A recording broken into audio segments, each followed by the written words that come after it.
Assalamualaikum warahmatullahi wabarakatuh. Kami dari kelompok 6 ingin mempresentasikan hasil diskusi kami tugas yang keempat dengan mata kuliah Sistem Informasi Akuntansi, materi yang berjudul Teknik Penipuan dan Penyalahgunaan Komputer yang beranggotakan yang pertama Arifman Fikri, yang kedua Debbie Perdana, yang ketiga M. Fajar Agustin, yang keempat Nadia Fitri. Baiklah, perkenalkan, nama saya Nadia Fitri akan menjelaskan materi tentang penipuan dan penyalahgunaan komputer. Pendahuluan, pada pembahasan berikut ini akan dibahas mengenai beberapa teknik penipuan dan penyalahgunaan komputer yang lebih umum ke dalam 3 bagian. Yang pertama yaitu serangan dan penyalahgunaan komputer, yang kedua rekayasa sosial, dan yang ketiga adalah malware. Yang A, serangan dan penyalahgunaan komputer. Yang pertama yaitu hacking, adalah akses, modifikasi, atau penyalahgunaan yang tidak sah atas perangkat elektronik atau beberapa elemen dalam sistem komputer. Beberapa contoh ilustrasi serangan-serangan hacking dan dampak yang ditimbulkan adalah sebagai berikut. Yang pertama adalah seseorang hacker Rusia menerobos ke dalam sistem Citibank dan mencuri $10 juta dari rekening nasabah. Yang kedua itu seorang hacker memasuki komputer pemasok perangkat lunak dan penyalahgunakan saluran terbuka atau open pipe, memilikinya ke nasabah untuk memasang program Trojan horse yang kuat pada komputer bank. Yang kedua itu hijacking atau pembajakan, adalah pengambilan kendali atas komputer orang lain untuk melakukan aktivitas terlarang tanpa pengetahuan pengguna komputer yang sebenarnya. Yang ketiga itu botnet, adalah sebuah jaringan komputer terbajak yang kuat dan berbahaya yang digunakan untuk menyerang sistem atau menyebarkan malware. Yang keempat itu zombie, adalah sebuah komputer yang dibajak, biasanya merupakan bagian dari botnet yang dipergunakan untuk melakukan berbagai serangan internet. Yang kelima itu bot hardware, adalah seseorang yang menciptakan botnet dengan memasangkan perangkat lunak pada PC yang merespon instruksi elektronik milik bot hardware. Perkenalkan, nama saya Muhammad Fajar Agustin, BP 19010018. Baiklah, saya akan menjelaskan materi yang telah disajikan. 6. Serangan Denial of Service atau bisa disebut DOS, yaitu sebuah serangan komputer di mana penyerang mengirimkan sejumlah bom email atau permintaan halaman web, biasanya dari alamat salah yang diperoleh secara acak, agar server email atau web server, yaitu penyedia layanan internet, kelebihan beban dan ditutup. Berikut adalah contoh mengilustrasikan serangan-serangan DOS dan kerusakan yang ditimbulkannya. Pertama, suatu serangan DOS menutup 3.000 situs selama 40 jam pada akhir pekan belanja tersibuk dalam setahun. Selanjutnya, Cloud9, sebuah penyedia layanan internet, bangkrut setelah serangan DOS menghalangi pelanggan dan konsumennya untuk berkomunikasi. Baiklah, selanjutnya 7. Spamming, secara kebersamaan mengirimkan pesan yang tak diminta kepada banyak orang pada saat yang sama, biasanya dalam bentuk sebuah upaya untuk menjual sesuatu.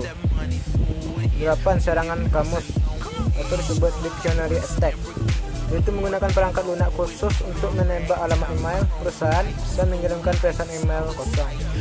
Pesan yang tidak kembali biasanya merupakan alamat email yang valid sehingga dapat ditambahkan pada daftar email pelaku spamming. 9. Block, yaitu spam block yang diciptakan untuk meningkatkan situs Google PageRank yang merupakan intensitas sebuah halaman situs yang direferensikan oleh halaman situs lainnya. 10. Spoofing, yaitu mengubah beberapa bagian dari komunikasi elektronik untuk membuat seolah-olah yang lain yang mengirimkannya agar mendapatkan kepercayaan dari penerima. Spoofing memiliki berbagai bentuk sebagai berikut. Pertama, email spoofing, yaitu membuat sebuah alamat pengirim dan bagian-bagian lain dari sebuah header email agar tampak seperti email tersebut berasal dari sumber lain. Kedua, caller ID spoofing, yaitu menampilkan nomor yang salah pada tampilan ID penelpon di handphone si penerima untuk menyembunyikan identitas si penelpon. 11. Serangan injeksi atau dalam kurung insersi SQL, dalam kurung SQL injection insertion attack, yaitu menyisipkan query SQL berbahaya pada input sehingga query tersebut lost dan dijalankan oleh sebuah program aplikasi. Hal ini memungkinkan seorang hacker meyakinkan agar aplikasi menjalankan kode SQL yang tidak dikehendaki untuk dijalankan. 12. Serangan man in the middle atau METM attack, yaitu seorang hacker menempatkan dirinya di antara seorang klien dan host untuk memotong komunikasi di antara mereka. Rekayasa sosial.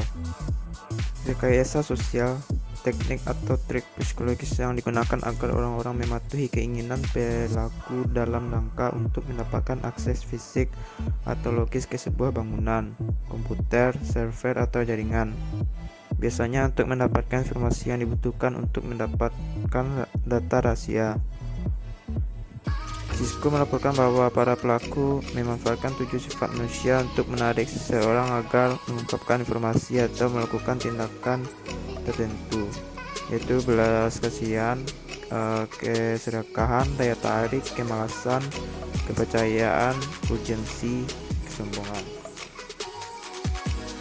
Kedua itu pencurian identitas atau identity theft, mengambil identitas seorang biasanya untuk keuntungan ekonomi dengan mendapatkan dan menggunakan informasi rahasia secara ilegal seperti nomor sosial security, nomor rekening bank atau kartu kredit. 3. Pretexting, menggunakan skenario ciptaan atau dalih yang menciptakan legitimasi atau pernyataan sah dalam pikiran target guna meningkatkan kecenderungan bahwa si korban akan membocorkan informasi atau melakukan sesuatu. 4. Posing, menciptakan bisnis yang terlihat sah, mengumpulkan informasi pribadi sambil melakukan penjualan tetapi tidak pernah mengirim barang. 5. Skimming, menggesekkan ganda kartu kredit pada terminal yang sah atau menggesekkan kartu secara diam-diam pada pembaca kartu yang kecil dan tersembunyi untuk merekam data kartu kredit untuk penggunaan berikutnya. 6. Chipping, berpura-pura sebagai seorang jasa ahli dan menampakkan chip kecil yang merekam data transaksi pada sebuah pembaca kartu kredit yang sah. 7. Menguping atau eavesdropping, mendengarkan komunikasi pribadi atau menyadap ke dalam transmisi data yang ditunjukkan kepada orang lain. Perkenalkan, nama saya Debi Perdana, BP 19010015. Saya akan melanjutkan materi yang telah disajikan. C. Malware. 1. Malware, segala perangkat lunak yang digunakan untuk membahayakan. 2. Spyware, perangkat lunak yang secara diam-diam mengawasi dan mengumpulkan informasi pribadi mengenai pengguna dan mengirimkan kepada orang lain, biasanya tanpa izin pengguna komputer. Infeksi spyware, yang biasanya tidak disadari pengguna disebabkan oleh mengunduh program file sharing, peralatan sistem, permainan, wallpaper, screensaver, musik, dan video. Sejumlah situs secara diam-diam mengunduh spyware. Hal ini disebut dengan drive-by downloading. 3. Scareware, perangkat lunak berbahaya tidak ada manfaat yang dijual menggunakan taktik menakut-nakuti. 4. Ransomware, perangkat lunak yang menskripsi program dan data sampai sebuah tebusan dibayarkan untuk menghilangkannya. 4. Keylogger, perangkat lunak yang merekam aktivitas komputer seperti keystroke, pengguna email, dikirim dan diterima di situs web yang dikunjungi, dan partisipasi pada sesi obrolan. 6. Trojan horse, satu set instruksi komputer yang tidak diotorisasi dalam sebuah program yang sah dan berfungsi dengan semestinya.